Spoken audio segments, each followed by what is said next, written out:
correct in the current Korean meta, but we'll see. I mean, these guys definitely are very good at drafting. I think a Zagara first ban here is not a bad choice either, and there it is. All right, they actually do take out Zagara. So we're definitely going to see Tyrande here. Now, first pick for Black could very well be Uther, especially because Young Boss showed their skills last game building a comp around Uther, but they're going to pick Kael'thas first instead, which is much more popular in Korea. And then Diablo Muradin. Wow, well, I mean, these are the gank tanks right here, guys. That is a lot of stuns, a lot of displacement, body block, and all that.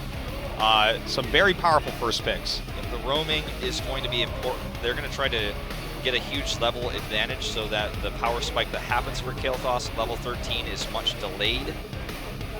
And we're going to see there's that Uther pick into Sonya. It's definitely going to be rich on Sonya, I would say. Yeah, and you know what? This is actually fantastic what we see for both sides. Like, I like where Young Boss is going. They're going for those ganks. Over here on MVP Black's side, Kael'thas and Sonya, fantastic damage output, fantastic wave clear. Now, Johanna gets banned here for Young Boss, I think, to stop that wave clear again. Kael'thas is good at wave clearing, but they wanted a tank, I think, here with Sonya to help clear the waves. Now, MVP Black may ban Jaina here, so they can actually take that mage away. They're going to ban Raynor instead, though. So that's going to be the ban here. Oh, okay. Just stopping some more damage because they don't have a damage dealer yet. Yeah, and I mean, Raynor is definitely still one of these top-tier picks as well. They're going to pick Vala instead, so they definitely did want that auto-attack damage. Okay. Yeah, I mean, they had to get someone. It's like, do you want a Vala? Do you want a Jaina? Vala, of course, you know, puts out as much damage really as anyone except Kael'thas. Really surprised to see Malfurion picked here. I thought they were going to grab Jaina. This does leave a lot more. I feel like this draft is somewhat weak at this point in time because they're MVP hiding Black, their last pick is what's happening here. And MVP Black, if they suspect what Young Boss is doing, they can take it away from them. Going to be ETC, and then Tassadar. Tassadar is another excellent pick on this map because of the vision that he grants, as well as his wave clear is excellent, especially if you get double storms. Yeah, it definitely is, and let's not forget that his shield is really going to help out Sonya in a lot of circumstances. And by the way, the ETC Uther combo is devastating. Mosh Pit with a Divine Shield on it. No stuns are getting through that. No stuns are getting through that, and if you use it correctly, you can also get to exactly where you want to be unhindered to set that off. Sylvanas will be the final pick here. I feel like that was a questionable last pick there, but I guess it doesn't really matter because I don't think they expected Tassadar to be picked either. You know what? It worked out really well for them in that last game. Sylvanas was absolutely key for some of these strong pushes that we saw. And I mean, the Web Weavers come out way more often than bosses. So if they get enough turn-ins, she is really going to make a difference as far as experience goes against those towers and forts early on. Do you think potentially they were wanting to grab Tassadar and Black just took that away from them, so they grabbed Sylvanas instead? Huh. No, you know, I don't think they were going for that because they already have like the double tank, like two very tanky tanks. I'm not sure that they would have wanted Tassadar so much. I think they needed another dedicated damage there. All right. Well, guys, we're going to jump into game number 2 here on Tomb of the Spider Queen. MVP Black down in this series. Can they win this game and tie it up? Let's find out right here, right now. This is the OGN Heroes of the Storm Super League.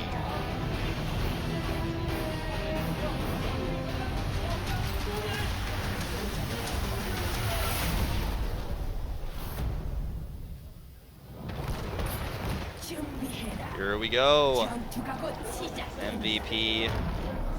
So on the left side, as you mentioned before, all blue, always going to be on the left, which is a great change. I really like that. It does actually add a consistency to the series, like the feel of the series, you know what I mean? Absolutely. It feels way better. This was a really smart move. I actually suggest that other tournament organizers think about doing things like this as well, because this is making it a lot easier, even on my brain, to keep straight who's where and on what sides, especially since heroes switch back and forth quite a bit. That's true. It's really, really important. I love it. All right, well, let's take a look. We're going to see here, again, every kill is important on this map. This thing snowball out of control very quickly. It's a very small map. Let's see here. It looks like just a little bit of poke damage being done by Young Boss here in the center. Everyone's going to split up and go to lanes pretty quickly, probably, but looks like you're going to fight a little bit more. Sign just being very aggressive here because he does have the support of Kyoja.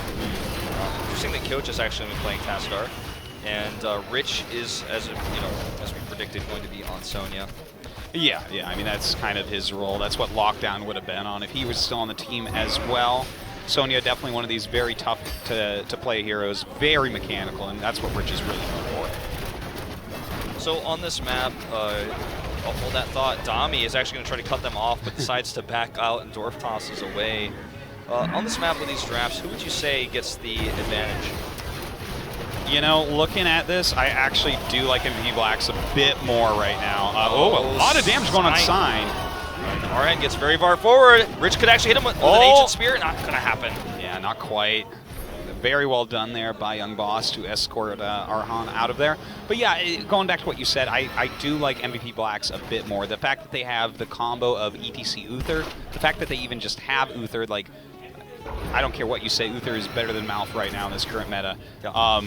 The Tassadar, just to make sure that they're extra clearing those lanes and keeping Sonya alive and keeping Kael'Thas alive, and just the fact that Kael'Thas can be so strong with this many minions around. Like, you get Web Weavers, okay, he blows them up in like 2 rounds of spells and they're gone. Sure. It's like, why'd you even collect those Spider Thoraxes?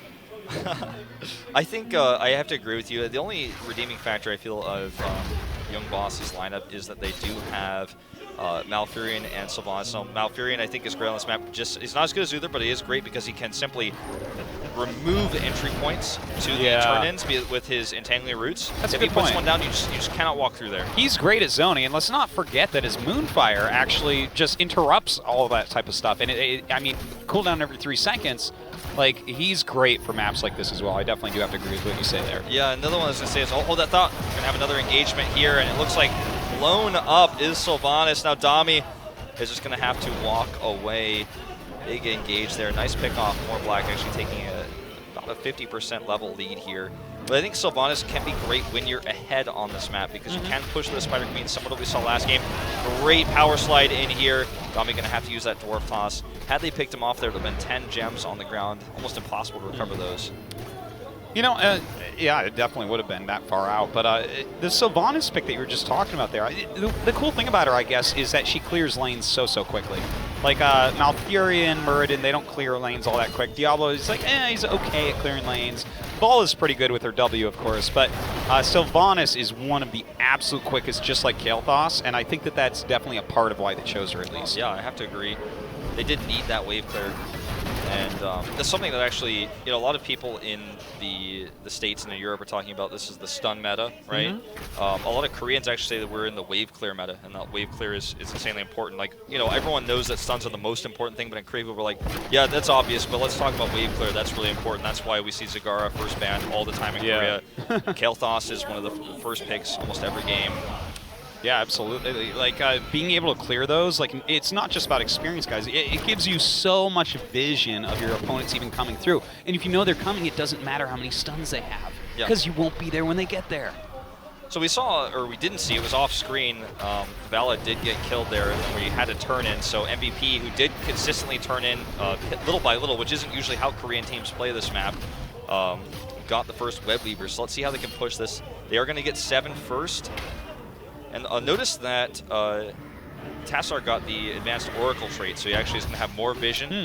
I think that's a really great choice. I've seen that actually taken a lot on Korean Tassadars lately. It's really cool to see taking that instead of some of these shield talents that a lot of other players have been taking. So a lot of vision for him. Of course, he took a Globe talent as well, so he has enough mana to support his Psy Storms and his shields and his prescience and all that stuff. And notice because he has that talent, we've been seeing him shield some of his even like unnecessarily just to be safe. He's basically shielding every time it's on cooldown. So with the composition that we have here for MVP Black, they're also going to split Tassadar and Sonya into separate lanes to make sure they can push mid, but also not miss that EXP. It looks like they want to jump on the Q here. Saki's coming around, and he could actually grab him with a Gravity Lapse. This could happen. It looks like he does just come down and start dealing some extra damage in here. The Q will get out of there. In the meantime, actually, ETC waiting here. Kira walks through, but does have to back out. Looks like he should be able to power slide away, but Merryday is going to have to stun to save himself. If Arhan had grabbed him and thrown him over his shoulder, that could have been a disaster there. Meanwhile, Rich continuing to push. He's PvEing up here as Dami can't really do much to stop him. In this matchup, Sonya is always going to win the wave push every time. Uh-oh, this could be a disaster here. Raverlord is dead. Yeah, down he goes, and a lot of gems do get dropped right there. Meantime, Rich pushing through, Murden not really able to do very much. Another big turn in here of 8 gems. I mean, it's not massive, right? But notice that MVP Black is doing what most Korean teams do not. They will actually piece by piece turn in. Yeah. Whereas last season, definitely last season it was like hold 30 gems and then go turn in. Yeah, it's like, did you team wipe them? It's like a flowchart. Do you team wipe them? No, don't turn in. Did you team wipe them? Yes, turn in. Those were basically the rules. Yeah, something like that. They're about to hit 10 too, which means they are going to totally control the next turn-ins for both teams. Yeah, quite an advantage this game. Definitely looking different from the game before. They're going to gank the Q again. The Q actually has to vault forward, but there's no way he's getting out of that. Oh, he dies even before the flame strike goes off. Yeah, a lot of damage being dealt, but hold on, Arhan charges in right now. But don't to forget go they're after 10. Sign. Oh, they're 10 here, and they can't actually try to jump on this. They definitely have to back up right there. I was looking at it, I'm like, uh-oh, what if he just mosh pits and they just wipe there? That would be pretty crazy. Well, right now we do have Rich pushing this top still. Dami trying to hold on up here, but with Kyoshak coming up, they're going to have to send some more reinforcements. Yeah, I feel like the top lane has been not babysat properly here for Young Boss, because literally Rich has been sitting up here all game just fighting the turret and getting gem turn-ins. So this time they may actually grab him here. Good shield from Koja though. And still with no level 10 for Young Boss, they can't quite grab him. No, this is really tough. They're very much on the defense. And on this map, more than many others, when you get back on the defense, the map becomes a dark and scary place where there's not a lot of ways you can sneak out and get anything done. So they're being kept back, having to rotate through those back lanes, and it's very tough. MVP Black is controlling everything. So another turn in here for Black. And this second wave becomes a bit scarier because both the top and bottom forts are basically down. I mean, the bottom fort is down, the top one is nearly down, and this gives them total vision here. And after this, I feel like if Young Boss does not take a significant fight here, things are going to snowball very quickly. And oh, look at this, even Phoenix in here, they're bursting everything onto him, and down he goes. We even get to see a mosh pit go down. It only catches Raverlord. And look at that force wall, though. Oh, does get behind Raverlord, escaping right there. A dwarf toss by Dami trying to get out. In the meantime, Sign with that Divine Shield does go ahead and take down Bala, the Q. And this is really bad because they needed to try to basically defensively take a fight here, but look at this push. He's even using Force Wall to keep them locked into their base, and we're about to have a 3-level lead here for MVP Black. I said earlier, I feel like the best thing for Young Boss would be to take a fight. That's the hardest thing to do, though, when you have Web Weavers pushed on you, but I think this might be what they're looking for here. RN's trying to charge forward using that Spiderling. Well, looks like the shield goes down on Rich immediately here. Sign going ahead with the face melt for a disengage, and I think that Young Boss just has to clean up lanes at this point. They're letting these spiders get too deep. Yeah. The top mid lanes are both pushed so hard. Even the bot lane is going to be pushed with this next wave, which means that now that the Mercs are up, we may even see the bot siege camp taken by MVP Black. Would like to see that rotation just simply because of the state of the map right now. Notice Tassler's position. He's not alone because he just is like a lone wolf guy. He's up there because he gets vision. He's got so much vision, he wants to see if they're coming down, to see if it's safe to grab the siege giants at the bottom right now. Yeah, this is like a great way to do it. You know, normally what we'll see is if they get Zagar, just like creep all over in there and they walk over. But Tassar doing a great job by himself up here. And in fact, the whole team actually kind of going towards him right now. He does see them coming over there. He probably will interrupt this. Yeah, he does. Dami with a lot of gems he wants to turn in. That is enough for Web Weavers. And one of the great things about Tassler too is he can give you so much vision, and because of his kit, because of his dimensional shift, he basically will never die. So even if they catch him while he's getting all that vision, he can just simply escape. And not only did he get vision as to whether they were going to rotate down to stop the siege camp, but he also got vision of whether they're going to try to do a Hail Mary on the boss. So we got so much information for them right there. Yeah, certainly did. And oh my god, during the turn-in right there, a huge collapse onto Sylvanas. Goes down immediately, and look at this, stuns going down over here. Kira taking a lot of damage. Dami gets power slided through, but he's Muradin, so he'll probably be fine, right? Well, not until he gets gravity lapsed up, and there's a great force ball to lock him down. Flame Strike's going to connect with him too. He will escape with the Avatar. Wolf, it's Muradin. He did escape, and during this, they did get a turn in, so they will have Web Weavers active. But I feel like because of how much the lanes were pushed, these web weavers are almost being used defensively. Yeah, I think you're right about that. They're trying to like get footing out on the map once again by having these web weavers. Look, even the middle lane is still over near their keep right now. They're clearing mid lane while their web weavers get cleared. Yeah. And don't forget that MVP Black has 47 gems available currently. Merryday may actually have to Divine Shield himself here if he's not careful. Oh, Sign giving him the buddy block, though. And he's actually going Mosh Pit, catching 2. Tranquility goes off. But look at his positioning for Rich. He comes from behind, gets a double kill, and Kael'thas is totally safe. And this is actually going to be a triple here at least. Kira. Ooh, Kira with a good idea there with the Tranquility, trying to heal his members. And oh my god, even Muradin falls. MVP Black with the plays this game. Yeah, definitely getting a significant lead and running with it.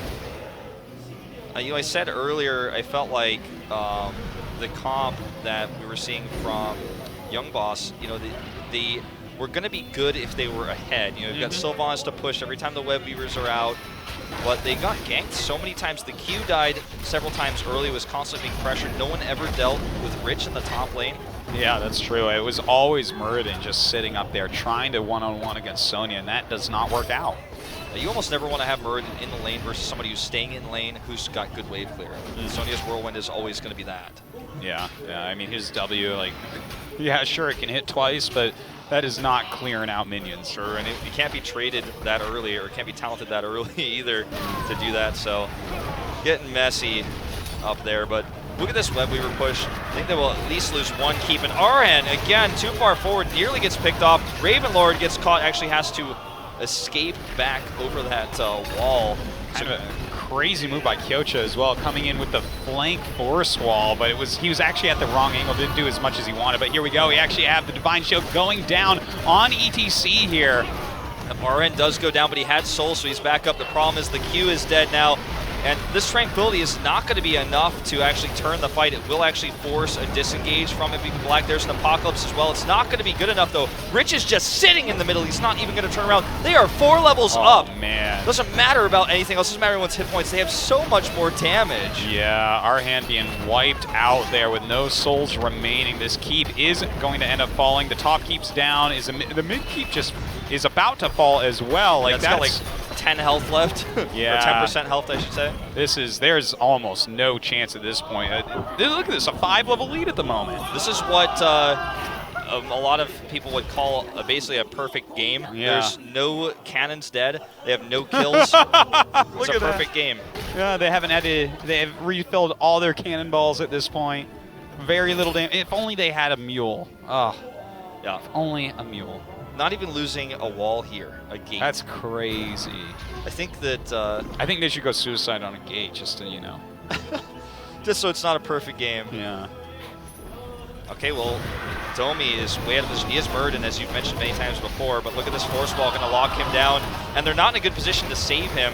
Good cleanse there to save him from the stun.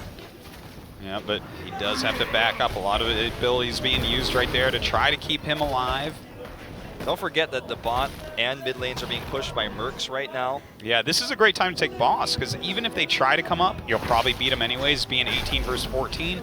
But at the same time, they have to go deal with those other lanes. So, I mean, what are you supposed to do? Tastar here, trying to slow everyone down from coming in. Kyocha being caught, though. And he's trying to escape here. Does get healed a little bit. No, this is such a good position for MVP Black. Look at that mosh pit. He's also got the Divine Shield. He's going to be able to come and secure kills on the Q here. Ravenlord does pick up a kill and is in a good position to push Tastar back, but Domi is going to get blown up now, and it's a 3-for-1. Don't forget that Uther can still heal. Sorry, Arhan. Arhan gets force-walled into the base, and now Tastar is going to chase him down. I love that. In the meantime, Ravenlord trying to get out of here, both of them mounting at the same time. You know, Diablo does do a lot of single-target damage, but with with this talented Divine Shift, or excuse me, not Divine Shift. He's pacing like a trapped lion right now at the zoo. He's going to go down. It's going to give you some extra free gems here. Losing all 6. Very upset with himself, Arhan. They'll still somewhat low respawn timers, but with a 4-level lead, I think they simply can just walk across the map and continue to siege this core. Look at this. They have giants on it. They have catapults. Everything is great. Like MVP Black has played a fantastic game this time. That last one, it was really amazing how well Young Boss did, but was that just because, you know, we didn't see anything really out of Greymane? I think that's my feeling as well here. So just look at this, Phoenix going to go down, the Q dies. Fast and I can even commentate him dying. Okay, he does survive for now, but the core does not. That's what saves him in the end, is that he lost the game. He could not be killed. Well, that's one.